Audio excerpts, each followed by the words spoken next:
It's mid-May. The MLB season is in full swing and, naturally, you're already panicking about the performance of your fantasy team. But don't worry, everything will be okay. Probably. Today, I'm going to highlight some players who are underperforming and some who are exceeding expectations, and which are more likely to stay on track this year. Let's start with the guys giving you headaches. Don't panic. Everyone has a few guys that are disappointing them, but this is where a good owner swoops in and gets a guy at half his usual price that's going to eventually turn things around. My buy low candidate so far is Giancarlo Stanton. Let's start things off by saying he hates playing in April. He's a career .236 hitter, OPS barely over 700, but the good news is he loves May. He makes up for it. Over 300 average, OPS over 1,000, averages 10 home runs in the month alone. And he started showing signs of breaking that month-long slump before going on the DL. So grab him when he comes back, or before he comes back, so people don't realize that he's going to get hot again.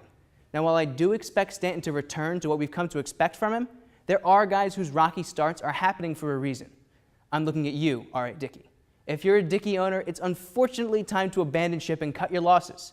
Control is his issue here. Everybody was wondering, is the knuckleball reliable? And this isn't really helping. His strikeouts to walk ratios and walks per 9 innings are both going in the wrong direction because batters are getting patient and learning not to chase when the balls are out of the zone, which is a problem for Dickey because he's dominant when he starts ahead of the count. He started 0-1 over 60% of the time last year, but this year, it's under 50% already.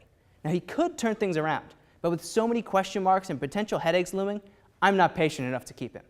Now, let's move on to guys who are going above and beyond our expectations. Let's start with a guy who I'm probably in the minority on, but I believe you should sell now, at the peak of his value, Clay Buchholz.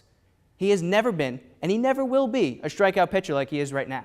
His career, he has a 6.8 Ks per 9. The best month he ever had in 1 month, it didn't reach 8, and yet he's over 9.5 Ks per 9 right now. All of his other statistics are the same. Ground ball to fly ball rate, almost the exact same pitches per at bat, no change in velocity, mechanics. So what's the difference? The only outlier that I could find is what's called strikes looking percentage. Everybody's leaving the bats on their shoulders at a rate that's higher than anyone has ever had in all of baseball history. Clay Buchholz averages about 26% of pitches to be strikes looking in his career. This year it's up to 37%. Nobody has been that high. Strikeout kings average 29% at best. It's not a maintainable statistic, so I am selling him early because once the strikeouts fade, his ERA and WHIP will return closer to the normal averages that he has. He can still have a good year, but this is the highest his value will ever be at. Now, don't sell for the sake of selling, but if you're offered an arm and a leg for him, don't hesitate to pull the trigger. On the other hand, there is a guy who I would be willing to hold on to even if I was offered the arm, the leg, a couple of ribs, anything.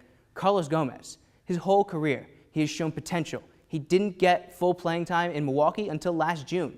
And since he did, since the 2012 All-Star break, he has a .306 average, 20 homers, and 30 steals, something that nobody in all of baseball has done other than him. Mike Trout is the only one that comes close. The power-speed average combo that he has right now is unseen in baseball. 12 players in the last 3 years have gone 20-30, and only half of them batted above 280. So please, take advantage of his unique skill set, and if you have him now, hold on tight.